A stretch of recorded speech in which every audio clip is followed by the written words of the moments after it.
researchers who are part of this program.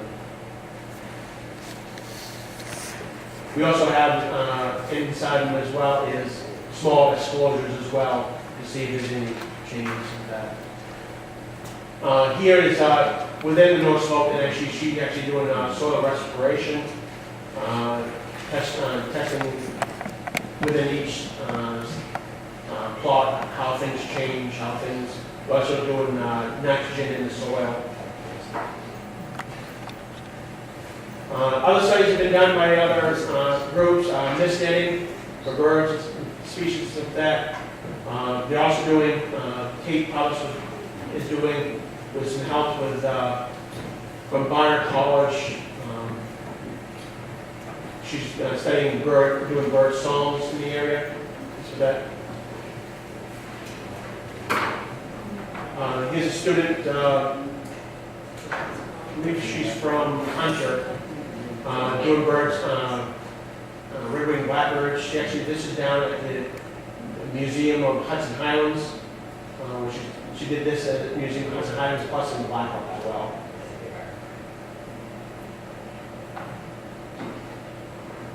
Other projects have been done. Here's William Schuster, Bill Schuster, the forest director, and personnel from Lamont Dory and from New Zealand. What's that? What's that? Yeah. And some of these guys are actually from New Zealand as well. And they actually study tree canopy and photosynthesis done by the leaves. So here's they actually had a we call cherry picker man. They actually had a tree, a tower built. The problem is they didn't good enough communication, I guess, communication with the constructors who constructed the tower. As they constructed the tower, they actually cut the branches that they wanted to study because they were in the way of their the frame for the tower.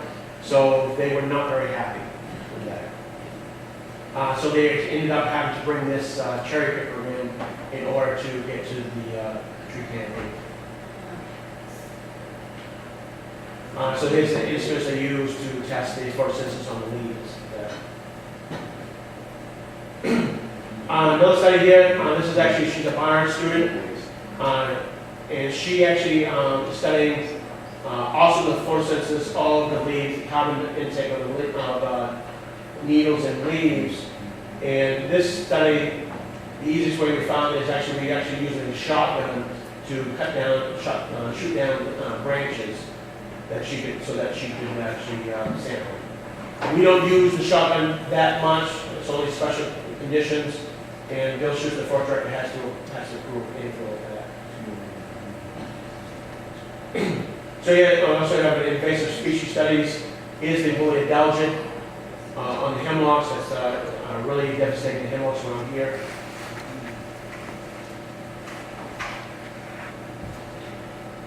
And we have a lot of groups that do a lot of seining in the reservoirs. This is actually a consortium name that we used to do. We actually stopped doing it.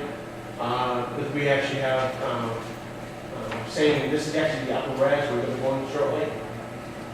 In here is actually bass, pickerel, and there's a small fish here, killifish.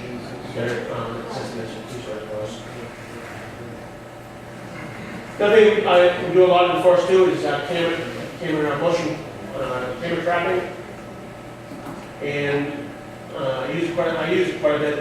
We do have some researchers that undergrads that do this a little bit. So here's one of the pictures I got in the forest. Mainly we get a lot of deer, but we get some bear, a lot of coyote, fox, other creatures as well. Actually, I just got a picture of a fisher going through as well. So these are fun, especially because you can leave these out for long periods of time. We actually have 12 of these traps. This is actually getting ready to study a corridor study. The Black Forest is kind of heading, where we're looking at corridors passing through the Hudson Highlands, around through the, trying to see the effects of the interstates and how the animals are actually using, if they're using these culverts and stuff like that, and other ways to get through. Another researcher, she was from, I believe, Hunter. I believe it was Hunter. She actually studied ants, colonies. She's using different small acorn ants that are actually they use slaver ants. So she's got slaver ants in here as well as their hosts that they use to do their work for them and stuff like that. And so the netting is just protected from birds from getting in. And it's a just aluminum, so hopefully the ants can climb out a little bit, but they're trying to keep the ants in there. Other studies, this is a Columbia student back in the 1900s, 1999, 2000. This is Amber Wright. She was studying raccoons. She was radio tracking and looking at parasites and stuff like that. And she was doing a lot of tracking and stuff like that. Also, we're doing a lot of winter tracking. So we have wild turkey tracks, and here's fox and coyote. And so you got human. Another thing is done a lot of research on ponds, whether it's network invertebrates or something like that. Here is there's actually studying to a core sample in Southern Pond, which is the only natural pond. Terry and Manza from she's from Barter now, but she was from Terry from they no longer a member, sorting member. But what's that? So they're doing a core sample, and her and from Lamont Doherty, Dorothy Petit from Lamont Doherty, they were studying, Terry was studying the pollen samples and stuff like that, and how the conditions of the forest was, that, and Dorothy was looking at minerals from asteroid collisions that she's found evidence of asteroids that hit within the area, and tidal waves and some of that. She's looking at tidal waves and some of that, evidence of coming out the Hudson River that was as high as the ridges area.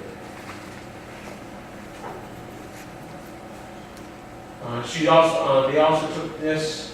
Is actually a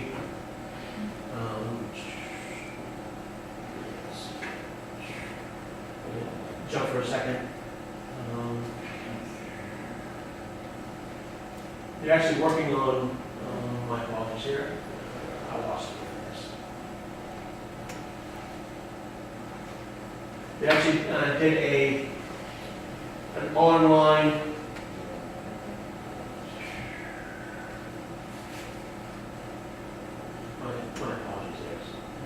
they did a program for online for students to use, and actually using sediment cores that she's taken, and so the students have to look at an actual sample and figure out what kind of trees existed back at certain times of the year. So you have a sample of a core sample that actually has actual pollen samples from that the students can use to determine how the conditions were.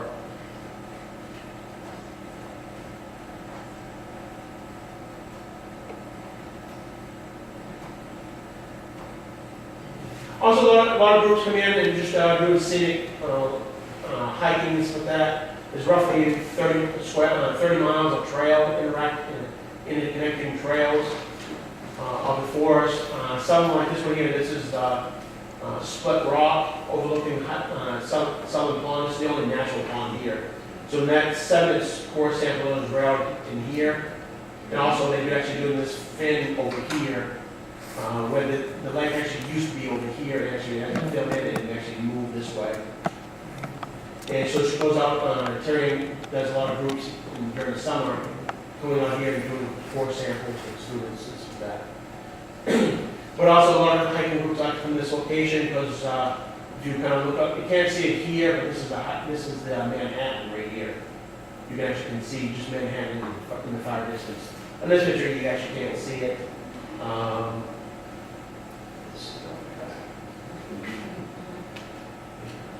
It actually would be, is right here would be the, it's kind of hazy today, but on a nice day, you can actually can see Manhattan.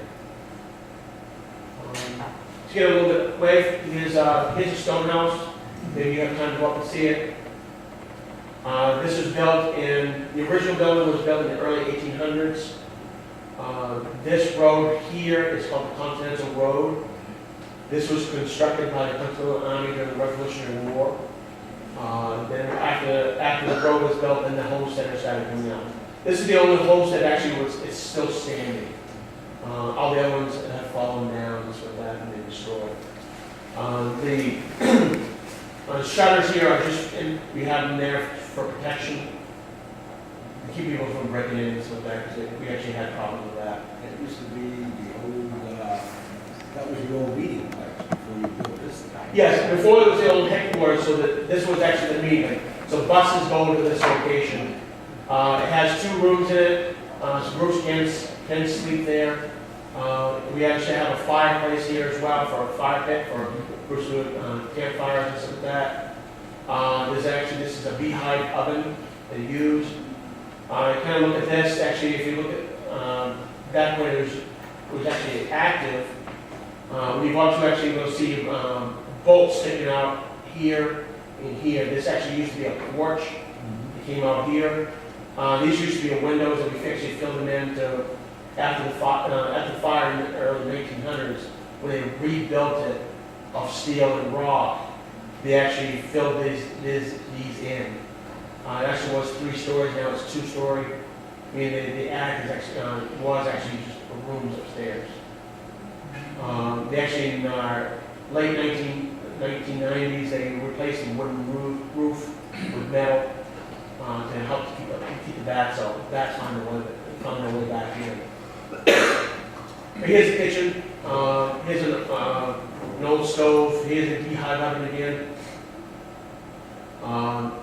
This here was done by the Newburgh, one of the Newburgh schools, NFA, their metal shop. They built the stove to look like a replica. We have the upstairs. Each one is heated by fireplaces, wood fireplaces and stuff like that. So this is the large room. All of them have bunk beds. This one actually has 3 bunk beds. That one has, that one has 3 rooms as well. We'll be doing some remodeling of this room. School at Columbia wants to fund a reformatting of these rooms to benefit, to make it easier for classes and stuff like that. What's that? Sometimes they'll stay here. Sometimes actually they'll come here and stay here, and they actually will stay for 2 or 3 nights.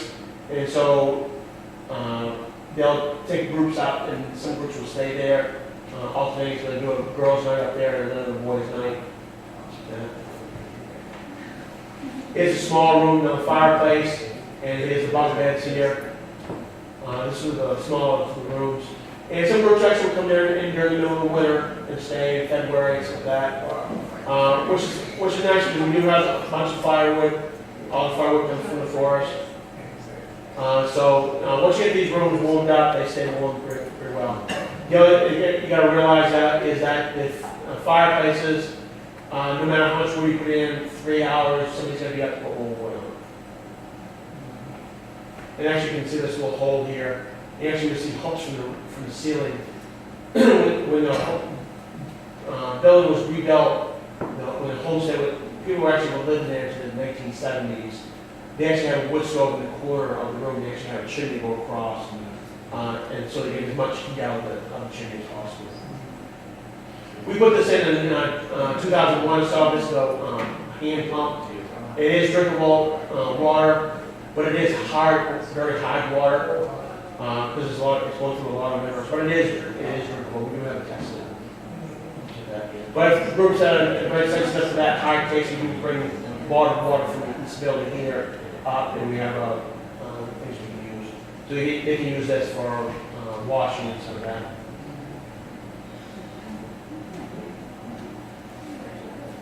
Any questions on that? Or?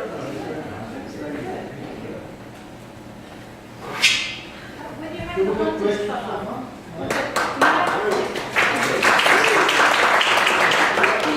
do you restrict the amount of hunters that you allow on the property? We sort of do, actually, we actually do have a carrying capacity. So each zone is broken down, and we know how many people can go into that zone in the morning. And so the allow hunters to be spaced out now. After a certain time, we can allow more hunters to go in. But we do have a known amount. We don't meet that. The only time we actually would meet that is during opening weekend, opening day. Hunting population has very dropped a lot. Some of it, I think a lot of it has to do with they actually moved hunting back 2 days. It used to be on opening morning on opening Monday, third Monday of the month. We actually moved it back to Saturday, doing that to get more hunters. But we found that actually had a negative effect. More guys were actually going upstate. They thought they'd get a little more kids involved by doing, but really, kids either go hunting or go to school. I think more kids that want to go on that, go hunting. I think they're really getting more kids involved in it. I have another question for you on the educational idea.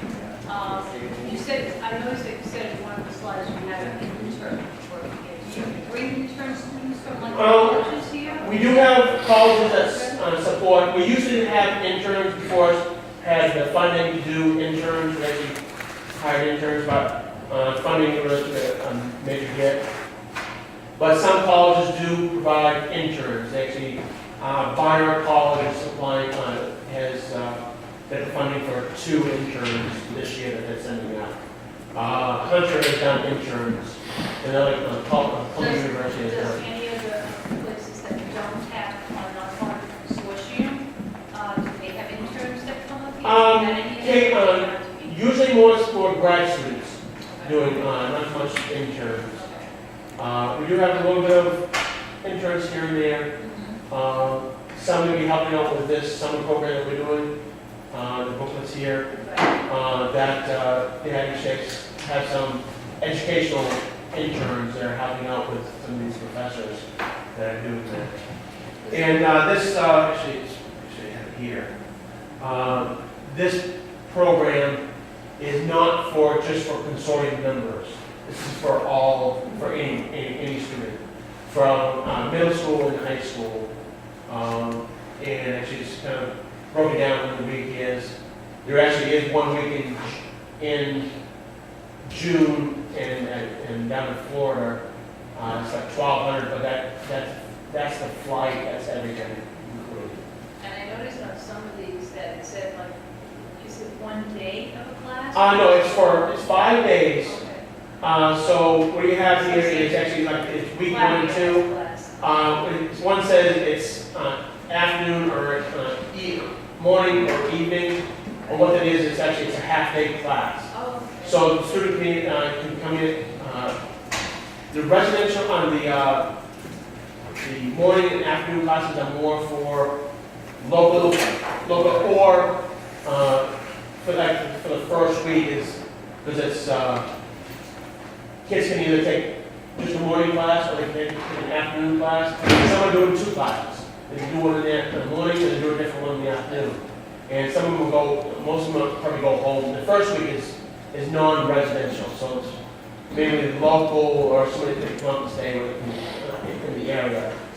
The second week, second, third, and fourth is actually you actually have residential that the students can actually stay here. They actually have a choice. They can either stay here or some of them actually, if they're local students, they can just go home, which is a day thing. there's an extra fee for the overnight, that includes food as well. And also an EMT that's gonna be on site, because we have to have, medical stuff, on stuff. So I'm thinking about the residential programs. Yeah, Right, so you have some, you said they're for middle school and for high school. yeah, there's, so we have, week 2 is for high school only. High school means their grade, when they go in the fall, so it's gonna be 10th, 11th, 12th, and freshmen in college. Okay. Are all, so it goes from 6th grade to college, freshman in college, meaning a graduating 6th grader who was going in 7th grade in the fall, will be until, No, they are middle school. they'll be considered middle school, yeah. So ninth grade onwards, they are. Ninth grade means they're gonna be, like, in high school in the fall. The parents actually can choose whether they want, if they want them in the middle school or in the high school version. It's kind of a little bit unclear here, a Yeah. little bit. Because what it is students entering 7th through 9th. They're entering in the fall, in the 9th grade. So high school, so the high school process would be, for example, appropriate for freshman community college. Yes. That, like the level. Yeah, that'll be that level. Yeah. And we kind of figured it's also for, especially residential, is we don't really want to have high schoolers and middle schoolers in the same dorm together, because they're the social aspects of it are completely different. Right. The first week, being it's non-residential, there is a little bit of a mix. Right.